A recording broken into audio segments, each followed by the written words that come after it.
और जाके देखिए नौशाद आलम और मासूम मुजाहिद की बड़ी बड़ी तस्वीरें लगी हुई है। क्या उनकी जागीर है क्या उनकी? तो ये लोग मुसलमानों को कम्प्लीटली नौशाद आलम विधायक तुम्हें हमारे ही वोट से बनना पड़ेगा। नीतीश कुमार नहीं आएंगे विधायक बनाने, नरेंद्र मोदी नहीं आएंगे विधायक बनाने, ये बात याद रखें ना। ज़मीरो ज़र्फ का सौदा हो दोस्तों, जब भी ज़मीरो ज़र्फ का सौदा हो दोस्तों, कायम रहो हुसैन के इनकार की। नीतीश कुमार को अगर आप झटका दे सकते हैं तो नीतीश कुमार को आज के वक्त में सिर्फ एक झटका दिया जा सकता है, वो नौशाद आलम और मासूम मुजाहिद का इस्तीफा है। ये क्यों नहीं इस्तीफा देते हैं? इस्तीफा कमाल है, इन्हीं जदयू के लोगों का है। आप जाइए मालूम करिए, किशनगंज में 80 बीघा जमीन वक्त की जदयू के नेताओं ने बेच दिया। कोई है इसको पूछने वाला?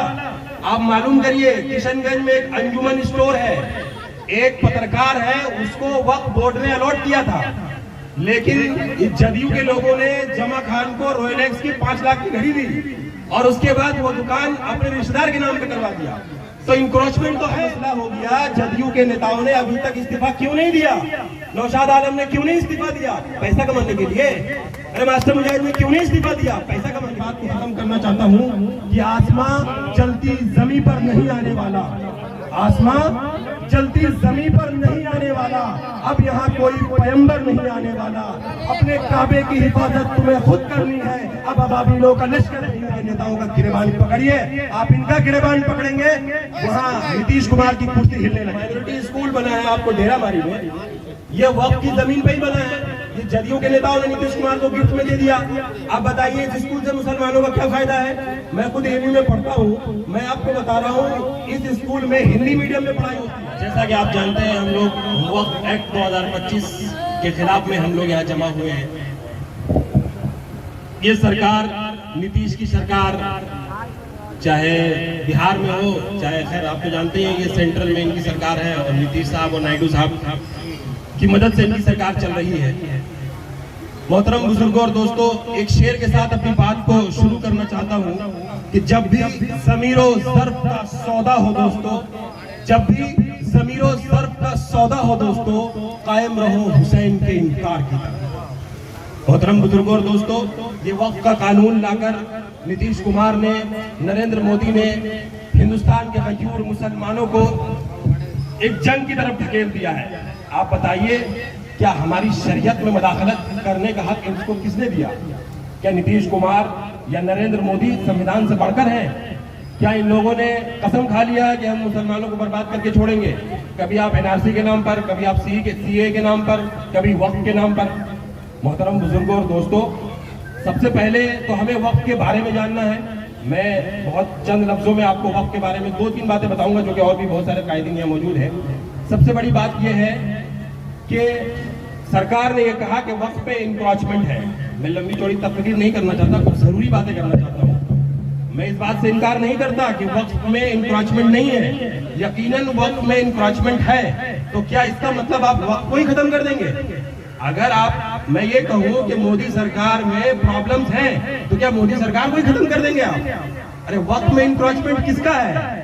इन्हीं जदयू के लोगों का है। आप जाइए मालूम करिए, किशनगंज में 80 बीघा जमीन वक्त की जदयू के नेताओं ने बेच दिया। कोई है इसको पूछने वाला?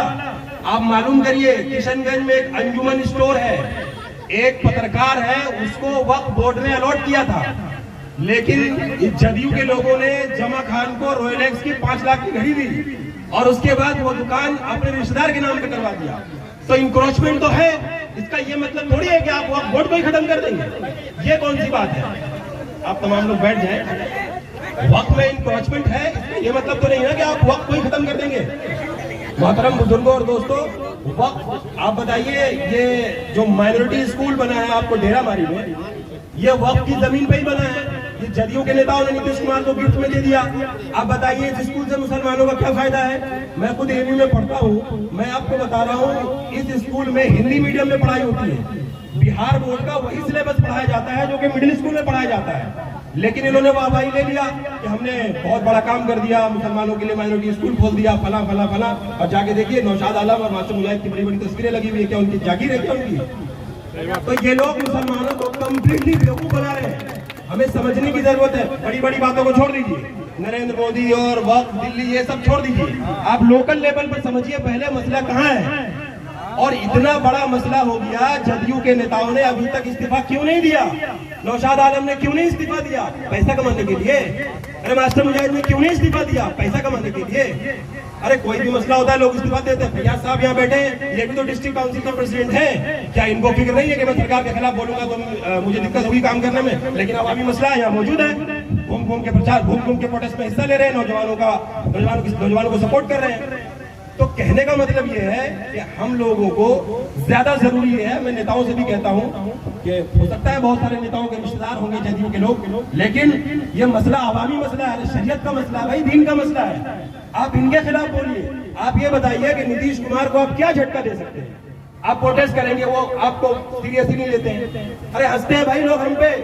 ये लोग जो है ना पटना में बैठ के हम लोगों पे हंसते हैं। अरे क्या कर लेंगे ये? क्या इनकी औकात है? इनको क्या समझ है? अरे नीतीश कुमार को अगर आप झटका दे सकते हैं तो नीतीश कुमार को आज के वक्त में सिर्फ एक झटका दिया जा सकता है, वो नौशाद आलम और मास्टर मुजाहिद के इस्तीफा है। ये क्यों नहीं इस्तीफा देते हैं? इस्तीफा कमाल है यार। शरीयत का मसला है, कौम का मसला है। वोट हमसे लोगे, वोट लोगे हमसे, विधायक बनोगे हमारे वोट से, हमारे खैरात पे तुम विधायक बनोगे, जमीनों के मालिक बन जाओगे, शहंशाह बन जाओगे। ये नौशाद आलम जो है आपको कोर्ट कचहरी में दिख जाएंगे, जमीन की रजिस्ट्री ऑफिस में दिख जाएंगे, लेकिन प्रोटेस्ट में कहाँ है? अरे याद रखो नौशाद आलम, विधायक तुम्हें हमारे ही वोट से बनना पड़ेगा। नीतीश कुमार नहीं आएंगे विधायक बनाने, नरेंद्र मोदी नहीं आएंगे विधायक बनाने, ये बात याद रख लेना। और मैं मोहतरम बुजुर्गों और दोस्तों, हमें यह समझने की जरूरत है कि आखिरकार कोई भी इन सब बातों को क्यों नहीं बोलता है। अरे आप कितने ही चिल्ला लें, वो मुर्दाबाद, नरेंद्र मोदी मुर्दाबाद, क्या आपकी बात पहुंच रही है वहां तक? आप इनके खिलाफ जंग छेड़िए, जो जदयू के नेता है उनके खिलाफ जंग छेड़िए। जब इनका गिरबान आप पकड़ेंगे ना तो नीतीश कुमार की कुर्सी यूं यूं यूं दौड़ने लगेगी, समझ रहे हैं? तो मोहतरम बुजुर्गों और दोस्तों, ये तो हो गई वक्फ की बातें। दूसरी बात यह है कि वक्फ के बारे में 2-3 बातें मैं ये कहना चाहता हूँ। जैसे वक्फ बाय यूजर को ये लोग निकाल रहे हैं। वक्फ बाय यूजर ये है कि जो भी मस्जिद, मदरसा, दरगाह पहले से चल रहा है, वक्फ बाय यूजर को अगर ये लोग निकाल देंगे तो उसमें से कागज मांगा जाएगा। लोग, प्रशासन ये कहेगा कि भाई आप ये मस्जिद चला रहे हैं, मदरसा चला रहे हैं, खानका चला रहे हैं, इसका कागज लाके आप हमें दीजिए। तो कागज तो है नहीं। अरे भाई देश में कितने लोगों के पास बर्थ सर्टिफिकेट है, कितने लोग है, आप देख लीजिए डेटा का क्या हाल है। तो कंप्लीटली मोदी सरकार मुसलमानों को परेशान करने के लिए यह बिल लाई है, देश में फसाद कराना चाहती है, हिंदू मुस्लिम दंगा कराना चाहती है, और इनका कोई मंसूबा नहीं है।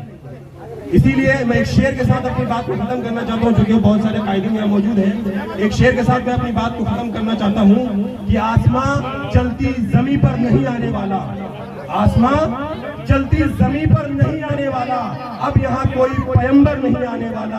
अपने काबे की हिफाजत तुम्हें खुद करनी है, अब अबाबिलों का लश्कर नहीं आने वाला। अपने काबे की हिफाजत तुम्हें खुद करनी है, अब अबाबिलों का लश्कर नहीं आने वाला। और तू पुकारेगा, आप हमारे साथ आवाज में आवाज देंगे तो मुझे अच्छा लगेगा कि तू पुकारेगा तो ऐ सहने हरम आएंगे, अब अबाबिलों के अंदाज में हम आएंगे, और हम आएंगे लेके हाथों में सदाकत के अलम, ये अलग बात के तादाद में कम आएंगे। मोहतरम बुजुर्गों और दोस्तों, इसीलिए मैं आप तमाम लोगों से दोबारा गुजारिश करना चाहता हूं कि आप जहां कहीं से भी हो, जिस पंचायत से भी हो, इन जदयू के नेताओं का गिरबान पकड़िए। आप इनका गिरबान पकड़ेंगे, वहां नीतीश कुमार की कुर्सी हिलने लगेगी। और मैं जदयू के दो जो बड़े बड़े, बहुत बड़े अपने आप को समझते हैं, हम बहुत बड़े लीडर बन गए हैं, उनसे मैं एक शेर के साथ एक सवाल पूछना चाहता हूँ कि अरे कुर्सी है तुम्हारा, जनाजा तो नहीं है? कुर्सी है तुम्हारा, जनाजा तो नहीं है, कुछ कर नहीं सकते तो उतर क्यों नहीं जाते?